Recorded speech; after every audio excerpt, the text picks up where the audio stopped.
Okay, Apple had their Apple Peak Performance event today, and they announced a few things. So, in their first event of the year, I'm going to tell you in this video what those things were, and at the end, as always, I'm going to give you my opinion regarding the event. So, let's get to it.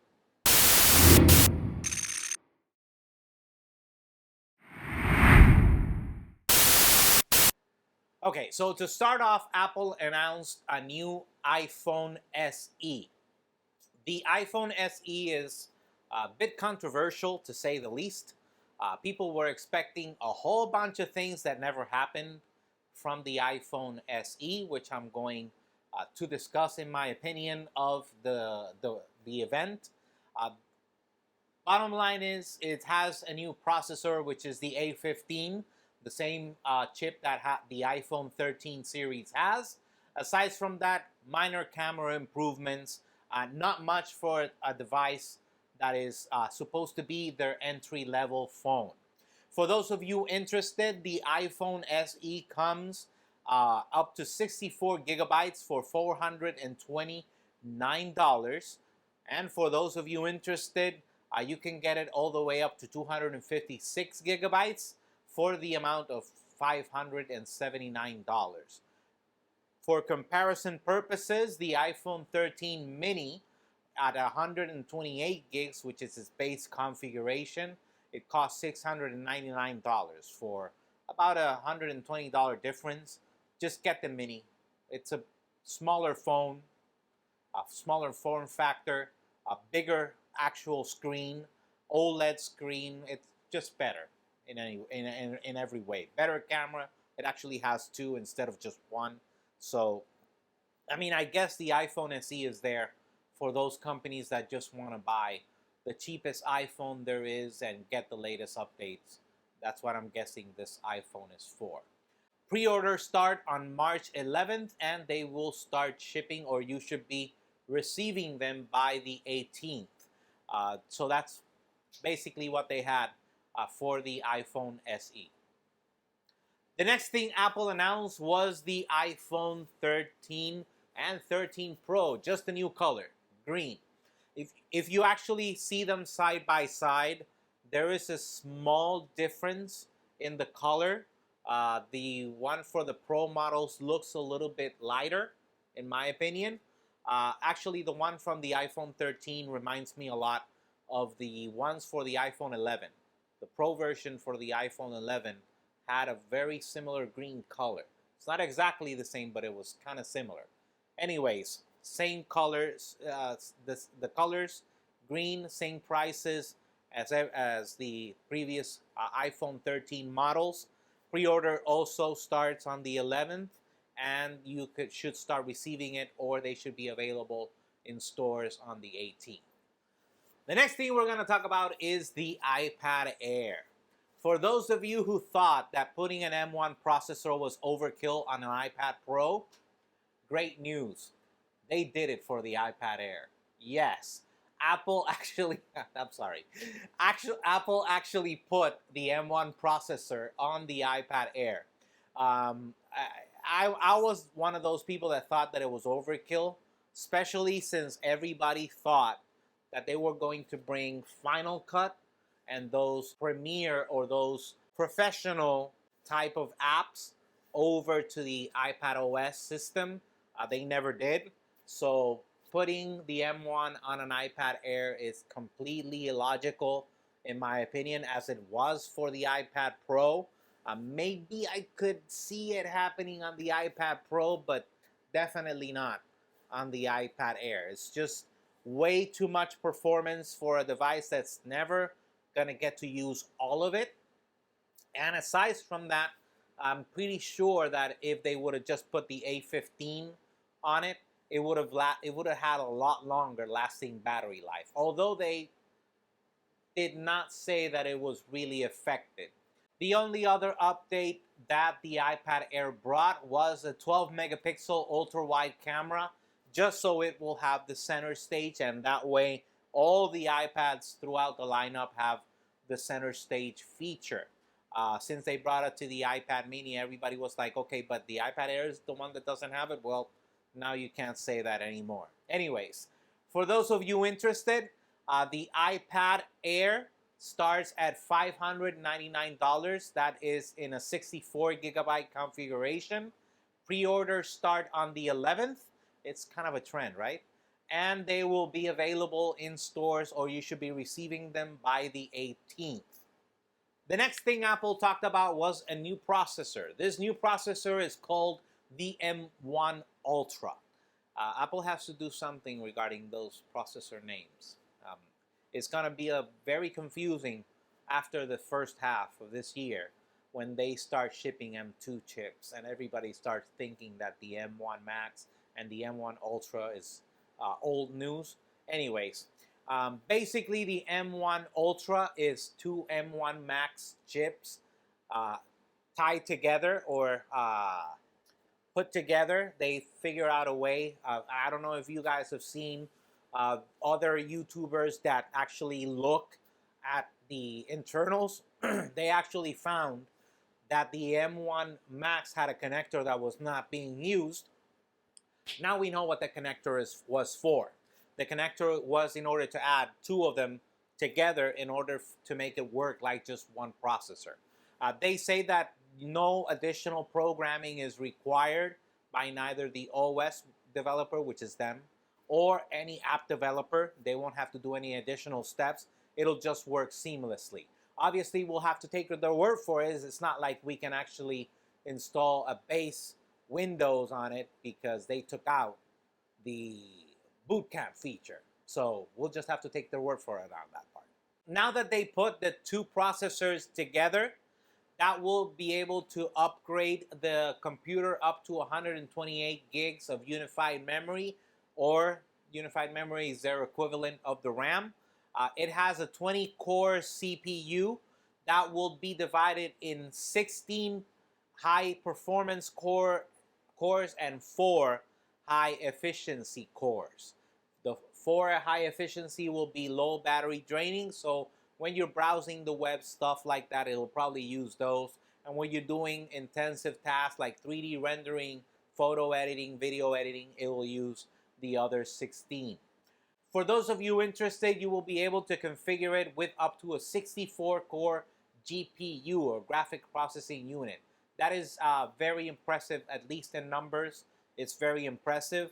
I'm not going to give you the information of their comparisons because they are not fair comparisons. They're comparing their brand new chip with a previous version, or maybe sometimes even a 2 version ago from Intel, which is really not fair. We'll just have to wait until the reviews start coming out once those processors and computers that I'm going to be talking about later are available.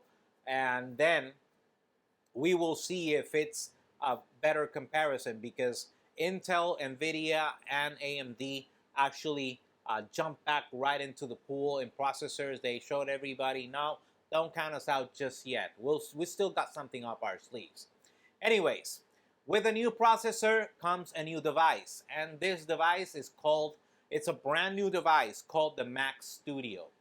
The Mac Studio, design-wise, the best way I can describe it is like two Mac Minis on top of each other with a base that has a lot of holes cut into it. That's where the air comes in, and it'll come out a whole bunch of holes in the back. I actually thought that when they started in the video of showing the Mac Studio, I thought they were going to actually announce the Mac Pro before they actually announced anything else. Because all you could see was like spotlights, but a bunch of them. And I was like, wow, that's just cheese grater from the MacBook Pro, from the Mac Pro. And no, it was not. It was actually this. Anyways, getting back to it, it can be configured with either an M1 Max. That will cost you $999. And if you go for the M1 Ultra, it'll cost starting at $3,999. So, you know, if you can afford it, good for you. Let me know if you're in Puerto Rico. I will go and check it out so I can do a review on it. Anyways, the new design, for those of you interested, is 7.7 inches square, and it's 3.7 inches tall. So it's actually kind of like having two Mac Minis, one on top of the other. It has a lot of ports in the back. It has 4 Thunderbolt 4 ports in the back. It also has a 10 gigabit Ethernet port. They pass right by the power port without even mentioning it because it's not the power port from the iMac, from the 24-inch iMac. 2 USB-A ports, an HDMI port, and a high fidelity audio headphone jack is also included in the back. Now, finally, which is something that Mac Mini users have been asking for a while, there are ports in the front now. There are going to be 2 USB-C ports if you go for the M1 Max configuration, and if you go for the M1 Ultra. See, that's the problem with the processors. Anyways, if you go for the M1 Ultra, you're going to be able to have 2 Thunderbolt 4 ports in the front. They say that you will be able to connect 4 displays, 4 Pro Display XDRs, and 1 4K TV with that computer. So that's actually a bit impressive. We're just going to have, again, we're going to have to wait and see for a one-to-one comparison to see how that goes. Pre-order started the same day as the event, and they would be available on, they will start, you should be receiving them, or they should be available in store starting the 18th. The last thing they announced was the Studio Display. Yes, because why give it to you in just one computer like an iMac Pro when we can sell it to you separately? This will be a 27-inch 5K Super Retina display, or just 5K Retina display. This will be starting at $1,599, and that, if you pay that price, you actually can have that with the stand. And there are various stands for you to pick from. So it's nice that they actually, in the price, they added the stand. That's what you should have done in the beginning. I guess you have to hit yourself or fall down before you learn your lesson and start changing things. Great, Apple. Way to go. Anyways, if you go for the one for the Pro Display XDR, the stand, you can actually get that one too. That will bump up your price to $1,999. So, again, if somebody buys it and you're in Puerto Rico, let me know. I'll go ahead and look at it, do a review on it, and I will be very grateful. Okay, so to sum up, what is my opinion regarding the event? Well, the event was, at least for me, it was I declared it very short. It started just after 2 p.m. and it ended just before 3 p.m. So it was really short. It was less than an hour. I know that, the things that they announced at the beginning, nobody really cares. The new color for the iPhone 13, the iPhone SE, it comes with 5G. I know I didn't mention it before, but it's just that, really, companies are getting paid at this point to just say 5G. It's like every time you say 5G, you earn $1 million. 5G, 5G, 5G. Where's my $1 million? Where's my $1 million? Anyways, there was nothing impressive about either of the first 2 devices. The most hilarious one is the one from the M1 in the iPad Air. That was hilarious. That was a good one from Apple. I haven't seen that in a while. That they actually they were like, oh, you think it's overkill to put it on the iPad Pro? Well, here you go. Now it's on the iPad Air too. Have fun, buddy. Have fun. Anyways, the impressive thing was the Mac Studio. It's a completely new device, so it's something that is now solely on, I was about to say Steve Jobs. It's solely on Tim Cook. So it's a device that is his, and the display, it's his. It's a bad thing that they separated them, but it's a good thing that, it's a great device, or it should be a great device, especially the processor. That M1 Ultra should be something that is should be pretty impressive. Anyways, aside from that, the other hilarious part, which I waited until now to mention, at the beginning they talked about Apple TV Plus, and they actually made an agreement with MLB to every Friday be able to give you 2 live games, that is hilarious. For those of you who don't know, that don't follow baseball, there's a lockout right now. So there's no baseball. We don't know when baseball is going to come back.